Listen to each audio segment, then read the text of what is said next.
Inverter হচ্ছে একটা electronics device. সে convert করে কিসে না, সে কনভার্ট করে ইলেকট্রনিক্স ডিভাইসটা DC potential normally delivered from a lead acid battery stepped up AC potential, মানে এসি পোটেন্সিয়াল মানে voltage which similar to domestic AC voltage. তাহলে কি না, এক কথায় যদি আমরা বলি ইনভার্টার হচ্ছে একটা ইলেকট্রনিক্স ডিভাইস যেটা কনভার্ট করে কি ডিসি পোটেন্সিয়াল নর্মালি ডেলিভার্ড করে কি একটা লেড অ্যাসিড ব্যাটারি ইন্টু এ স্টেপ আপ করে কি করে না এসি পোটেন্সিয়াল মানে এসি যে ভোল্টেজটা সেটা similar to the domestic AC voltage. Clear? এইবারে দেখো এখানের ক্ষেত্রে একটা প্রথমত সার্কিট ডায়াগ্রামের ক্ষেত্রে যেটা দেখো সেটা হচ্ছে কি তোমার কমপ্লিট যে সার্কিট ডায়াগ্রামটা থাকে সেটার যে ইনভার্টারটা কিভাবে কাজ করে। একটা সার্কিট ডায়াগ্রাম আমি তোমাদের দেখতে পাচ্ছ, অন্তত গ্রুপেও দেওয়া আছে। সার্কিট ডায়াগ্রামের ক্ষেত্রে দেখো একটা কমপ্লিট সার্কিট ডায়াগ্রামে ইনভার্টারের আগে ব্লক ডায়াগ্রামটা বলছি। ব্লক ডায়াগ্রাম মানে কি, আমার 240 ভোল্ট এসি আমার প্রথমে ইনপুটে যাচ্ছে, ঠিক আছে। দেন সেখান থেকে আমার কিসে আসছে, সুইচিং সার্কিট থেকে ব্যাটারি, এবং সুইচিং সার্কিট থেকে দুটো পার্টে ভাগ হচ্ছে। একটা হচ্ছে অক্সিলেটর ফ্রিকোয়েন্সি ডিভাইডার আর ড্রাইভার অ্যাম্পলিফায়ার, আর একটা জিনিস হচ্ছে পাওয়ার অ্যাম্পলিফায়ার, দেন হচ্ছে আউটপুট ট্রান্সফরমার, দেন লোড। তাহলে কি বললাম ব্লক ডায়াগ্রাম ট্রান্সফারটা, 240 ভোল্ট আমার এসি, সেখান থেকে আমার কোথায় যাচ্ছে সুইচিং সার্কিট থেকে আমার কোথায় ব্যাটারি এবং ব্যাটারি হচ্ছে আপ অ্যান্ড ডাউন, এবং সুইচিং সার্কিট থেকে আমার কোথায় আসছে অক্সিলেটর কি সেটা আমি পড়াবো। দেন হচ্ছে ফ্রিকোয়েন্সি ডিভাইডার, ড্রাইভ অ্যাম্পলিফায়ার এবং পাওয়ার অ্যাম্পলিফায়ার। এইবারে দেখো সুইচিং সার্কিটটা কি না, সুইচিং সার্কিট হচ্ছে ইনপুট স্টেজ অফ ইনভার্টার, মানে কি ইনভার্টারের যে দিকটা ইনপুট স্টেজ সেদিকটা হচ্ছে সুইচিং সার্কিট। এই সার্কিটটা কি করে না, power to further stage connected to the battery. Clear? এবং DC supply of the battery, this supply switching circuit for various needs. Clear? এবার হচ্ছে অক্সিলেটরের কাজ কি না, অক্সিলেটর হচ্ছে এক ধরনের ইলেকট্রনিক সার্কিট যেটা জেনারেট করে কি oscillating pulse either through and IC circuit or transistorised circuit. মানে আইসি সার্কিট বলতে আইসি বলি না আমরা, আইসি পিন বলি তো, সেটা হচ্ছে অক্সিলেটর। অক্সিলেটরের প্রোডাকশন করা হয় কি অল্টারনেট পালস অফ পজিটিভ এবং নেগেটিভ হচ্ছে অল্টারনেট পালস, সেটা কিসে থাকে, গ্রাউন্ডে থাকে। Voltage peak of A battery and specified frequency, মানে কি number of positive peaks per second. Clear? কারণ আমরা এসি সার্কিট যখন পড়েছিলাম সেখানে বলেছিলাম যে আমাদের টাইমের রেসপেক্ট মানে T=1/f, তার মানে কি এক টাইম পিরিয়ড সবসময় কার সাথে ডিপেন্ড করে, ফ্রিকোয়েন্সির ওপরে। This is a generally in a form of square wave. তাহলে অক্সিলেটরে যে জিনিসটা দেবে সেটা কি wave, square wave, and the inverter is called square wave inverter. Clear? আর the complete circuit diagram of statistic আমাদের ইন্ডিয়ান ফ্রিকোয়েন্সি কত, 50 হার্টজ। ক্লিয়ার? এইবারে দেখো তোমাদের এই যে অক্সিলেটর সেকশান হচ্ছে ইনভার্টারে আইসি সার্কিট, এই আরসি সার্কিটটা কি প্রডিউস করে না, controlling signal frequency to control the driver section, মানে কি the receive oscillating frequency amplified to high current level using power transistor হতে পারে, মসফেট হতে পারে, মসফেট আইসিগুলোর একটা নাম্বারিং করা থাকে 7473 এরকম বিভিন্ন নাম্বারিং করা থাকে। দেন এটা গেল তোমার অক্সিলেটরের কাজ। অক্সিলেটর তাহলে একটা ইলেকট্রনিক ডিভাইস কি জেনারেটিং করে, অক্সিলেটিং করে কিটা পালস আইদার থ্রু আইসি, তার মানে কি আইসির মাধ্যম দিয়ে ও কি করে, অক্সিলেটরটা কি করে না অক্সিলেটিং পালসটা করে। নেক্সট হচ্ছে দেখো ট্রানজিস্টার থাকে, ট্রানজিস্টারটা প্যারালালে কানেক্টেড থাকে, আর একটা হচ্ছে কি ট্রান্সফরমার থাকে, ট্রান্সফরমারের সেকেন্ডারি সাপ্লাই থাকে, সাপ্লাই ভোল্টেজ কত, এসি 240 ভোল্ট। ঠিক আছে? আর the generation of oscillation due to which the process voltage induction. Clear? এবার ইনভার্টার কি করে, একটা inverter can be produced square wave, তাকে মডিফাই করা হয় কিসে, সাইন ওয়েভে, প্লাস সাইন ওয়েভে। কারণ pulse width modulate PWM or sine wave depending on circuit design. তার মানে কি, তুমি সার্কিটটা ডিজাইন যখন করবে সেখানের ক্ষেত্রে স্কোয়ার ওয়েভ এবং সাইন ওয়েভের ফ্যাক্টরটা আসছে। তার মানে কি, তোমার ডিজাইন যদি সাকসেসফুলি হয়, দেখবে অনেকে বলে যে এক্সাইড কোম্পানির ব্যাটারি ভালো। এক্সাইড কোম্পানি কিন্তু মডিউলের ডিজাইন করে সাইন ওয়েভে কিন্তু ওরা ইনভার্টারটা বানায়, সেই কারণেই দেখবে বলে যে এক্সাইড কোম্পানির ব্যাটারি ভালো। কিন্তু দেখো সেক্ষেত্রে কি হয়, যখন ইনভার্টারে more than 3 stage are complex এবং এক্সপেন্সিভ হয়ে যাবে, তখন electric device working pulse sine wave. AC motor directly operated non sinusoidal power they can be produced. মানে কি, তাহলে তুমি যখন একটা ইনভার্টার করবে সেখানে কীভাবে ইনভার্টার করা যায় সেটার অ্যানিমেশন কালকে আমি ক্লাসে দেখিয়ে দেবো বা সেকেন্ড হাফে দেখিয়ে দেবো। এইবারে দেখো একটা ট্রাভেল শুটিং চার্জ মানে কি, মানে কী কারণে এর ফল্ট হতে পারে, ঠিক আছে, বা কী কারণে এর হতে পারে।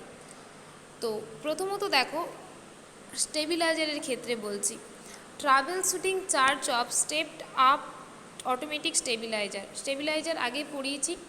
তো সেক্ষেত্রে দেখো প্রবলেম হবে কি, 1 নম্বর problem, no output voltage at output socket, এটা হচ্ছে প্রবলেম। দেন সিলেকশন করতে হবে কি, তাহলে আমার যে ইনপুটে বাকটা আছে মানে রিলেটা আছে সেটা আমাকে সিলেকশন করতে হবে। কি কারণে ডিফেক্ট হতে পারে না, মেন কর্ডের কোনো প্রবলেম হতে পারে, switch, fuse, transformer and relays. Action কি নিতে হবে না, আমাকে লোকেট করতে হবে এবং রিপেয়ার করতে হবে আর রিপ্লেস করতে হবে। যদি আমার সুইচ বা ফিউজের কোনো প্রবলেম হয় সেক্ষেত্রে আমাকে রিপ্লেস করতে হবে। ট্রান্সফরমার আর রিলে যদি প্রবলেম হয় সেক্ষেত্রেও আমাকে রিপেয়ার করতে হবে, কিন্তু আমাকে লোকেট করতে হবে আগে। তারপরে নেক্সট প্রবলেম দেখো,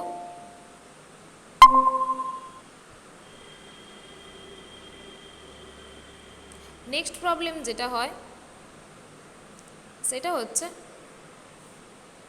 নেক্সট প্রবলেমের ক্ষেত্রে যখন আউটপুট ভোল্টেজটা is same as the input, মানে যে যখন output voltage same as the input থাকে তখন ডু নট রেগুলেটেড, তখন কি হবে না, তখন আমার সিলেকশন করতে হবে কি transformer or electronic circuit. Then next করতে হবে কি ট্রানজিস্টার আপ রিলে কন্ট্যাক্ট বা পোটেনশিয়াল ওপেন ট্রান্সফরমার। ক্লিয়ার। এবার অ্যাকশান নিতে হবে আমাকে কি না, এখানে টেস্ট করতে হবে, রিপেয়ার করতে হবে এবং রিপ্লেস করতে হবে। নেক্সট প্রবলেম হচ্ছে আউটপুট ভোল্টেজ লো, যখন আমার আউটপুট ভোল্টেজ লো থাকবে সেক্ষেত্রে আমার কি করতে হবে না, সেক্ষেত্রে আমাকে ধরে নিতে হবে যে হয় আমার ইলেকট্রনিক সার্কিটে কোনো প্রবলেম আছে। দেন সেক্ষেত্রে আমার পসিবল কজ কি হতে পারে না, শর্টেড জিনার ডায়োড আর ট্রানজিস্টার ওপেন রেজিস্টার। জিনার ডায়োড বা ট্রানজিস্টার বা ওপেন রেজিস্টারের ক্ষেত্রে সেক্ষেত্রে ডিফেক্ট হতে পারে। অ্যাকশান কি হবে না, অ্যাকশান হচ্ছে কি আমাকে সেখানে টেস্ট করতে হবে সেই যেটাই আমার রিপেয়ার করতে হোক বা কিছু, দেন আমাকে রিপ্লেস করতে হবে। ক্লিয়ার।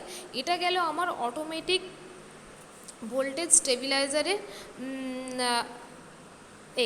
নেক্সট হচ্ছে দেখো ইউপিএস সিস্টেম। ইউপিএস সিস্টেম আগের দিন আমি অ্যানিমেশনে দেখিয়েছিলাম।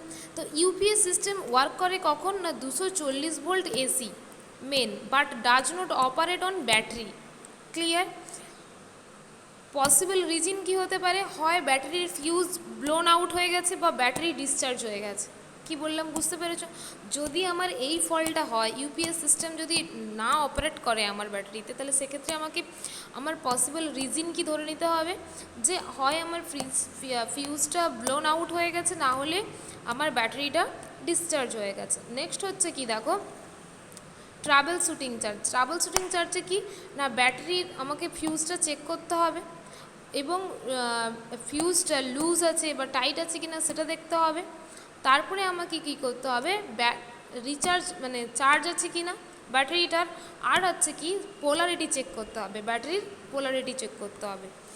দেন নেক্সট আরেকটা প্রবলেম যেটা হচ্ছে ইউপিএস সিস্টেমে সুইচ অন থাকবে, সেখানে যখন আমার ইউপিএসের সুইচটা অন থাকবে তখন charger does not run on, তখন কিনতে হবে যে আমার ইনপুটে যে ফিউজটা আছে সেটা মে বি ব্লোন হয়ে গেছে, মানে তখন আমাকে ধরে নিতে হবে যে আমার ইনপুটের ফিউজটা পুড়ে যেতে পারে। তখন আমাকে কি করতে হবে, ফিউজটাকে চেঞ্জ করতে হবে যদি ফিউজটা পুড়ে যায়। যদি ফিউজটা না পুড়ে কিন্তু চেঞ্জ হতে হবে না। যদি ফিউজটা ব্লোন হয়, জ্বলে যায়, সেক্ষেত্রে আমাকে কি করতে হবে, করতে হবে। এই ট্রাভেল শুটিং চার্টগুলো তোমাদের দেখে বলা হচ্ছে, কারণ কি না এই ট্রাভেল শুটিং চার্টগুলোই তোমাদের প্র্যাকটিক্যালি লিখতে হয়। ক্লিয়ার? ইউপিএস সিস্টেম বা সাপ্লাই গেলে কিভাবে করতে হবে, প্রত্যেকটা নোটস আমি দিয়ে দেবো। এবারে দেখো ইনভার্টারের কি কি করতে হবে, বা ইনভার্টারের ক্ষেত্রে কি না, আগে ইমার্জেন্সি লাইটের ক্ষেত্রে দেখো তোমার হয়তো ল্যাম্পটা জ্বলছে না, ল্যাম্প ডেথ হয়ে গেছে, সেক্ষেত্রে কি হবে না, হয় তোমার টিউবটা ডিফেক্টিভ হবে, দেন হতে পারে ডিফেক্টিভ ইনভার্টার ট্রান্সফরমার বা ডিফেক্টিভ ড্রাইভার। ক্লিয়ার? নেক্সট হচ্ছে দেখো ওভারলোডিংয়ের কারণে হতে পারে, বা ওভারলোডিং এজিংয়ের ট্রানজিস্টরের ক্ষেত্রেও হতে পারে। দেন যদি আর একটা অ্যাকশান কী নেব, যদি আমার টিউবলাইট মানে টিউব ল্যাম্পের যদি কোনো প্রবলেম হয়, সেক্ষেত্রে আমাকে কী করতে হবে, ওটা রিপ্লেস করে দিতে হবে। নেক্সট কী করতে হবে না, যে রিপ্লেসটা আমি করলাম সেই রিপ্লেস ইনভার্টার ট্রান্সফরমার। ক্লিয়ার? এবারে ধরো lamp out glowing if AC fail, কি বললাম বুঝতে পেরেছো? ল্যাম্প আউট গ্লোয়িং ইফ যদি এসি ফল হয়, সেক্ষেত্রে কি হবে, সেক্ষেত্রে আমাকে সাসপেক্ট করে নিতে হবে যে হয় লো হয়ে গেছে ব্যাটারি বা ডেড ব্যাটারি, মানে ব্যাটারিটা চার্জ কম বা ব্যাটারিটা নেই চার্জ। দেন কি করতে হবে, নিউ ব্যাটারি আমাকে রিপ্লেস করতে হবে, অ্যাকশান নিতে হবে। ক্লিয়ার? এইগুলোই থাকে কি ট্রাভেল শুটিং চার্জ। সেম ট্রান্সফরমারের ক্ষেত্রেও একই, এই ট্রান্সফরমার বলছি, দেন ইনভার্টারের ক্ষেত্রেও একই। ইনভার্টারের যখন আউটপুট ডেড হয়ে যাবে, তখন আউটপুট ট্রান্সফরমার বা ডিসি সোর্স চেক করতে হবে, বা ডিসি ফ্রম ব্যাটারি ডেড হয়েছে কিনা সেক্ষেত্রে দেখতে হবে। সেক্ষেত্রে আমাকে অ্যাকশান কি নিতে হবে না, রেকটিফাই অফ দ্য ট্রান্সফরমার বা rectify of the city connection, যেটা কারেন্ট ট্রান্সফরমারের কানেকশন থাকবে, এবং রিপ্লেস দ্য ব্যাটারি। ক্লিয়ার? এই জিনিসগুলো হচ্ছে তোমাদের মেনলি থাকে। এইবারে দেখো installation inverter in domestic wiring. Domestic ওয়্যারিংয়ের ক্ষেত্রে কিভাবে আমি ইনস্টলেশন করব, তোমাদের গ্রুপে সার্কিট ডায়াগ্রামটা দিয়ে দেওয়া হয়েছে, ঠিক আছে? তো সেক্ষেত্রে কিভাবে ইনস্টলেশন করব, সেক্ষেত্রে হচ্ছে দেখো,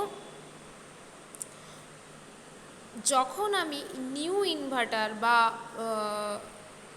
another most of important point, তখন কি হবে না, when connecting an inverter to the lines, total load connected inverter should not exceed 80% capacity of the inverter.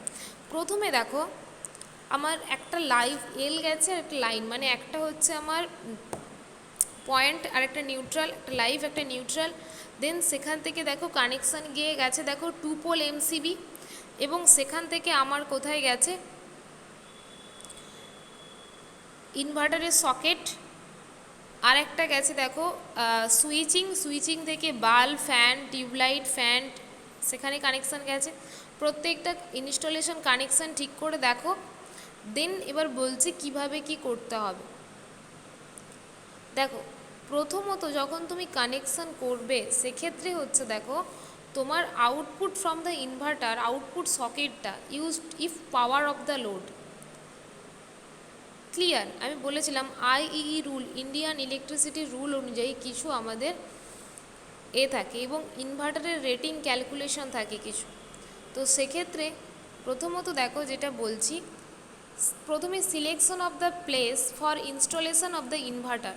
তাহলে প্রথমে হচ্ছে আমাকে ইনভার্টারের পয়েন্ট কনসিডার বিফোরিং ইনস্টলেশন, মানে কী কী পয়েন্ট করব, ঠিক আছে? ওভারলোড হলে কি করে, ওভারলোড প্রোকেশনের ক্ষেত্রে, কাট অফের ক্ষেত্রে কি করবে, রিসেট কি এগুলো আমাকে প্রথমত ভাবতে হবে। নেক্সট হচ্ছে দেখো selection of place for installing of inverter. সেক্ষেত্রে দেখো কানেকশান আছে ইনভার্টারের টু দ্য সাপ্লাই লাইন, সেখান থেকে কী হয়, suitable place for inverter is located, এবং সার্ভিস এনার্জি মিটার আইসিডিপি সুইচ, যেটা তোমরা একবার প্রজেক্ট করার সময় আইসিডিপি সুইচ দেখেছিলে, সেই ওঠানো নামানো টাইপের। Provide a 3-pin output socket from the main supply line inverter connected to the inverter to the socket. যেটা এখানে বলা আছে সেখানে হচ্ছে প্রথমে তো আমাকে selection of the place for installation inverter,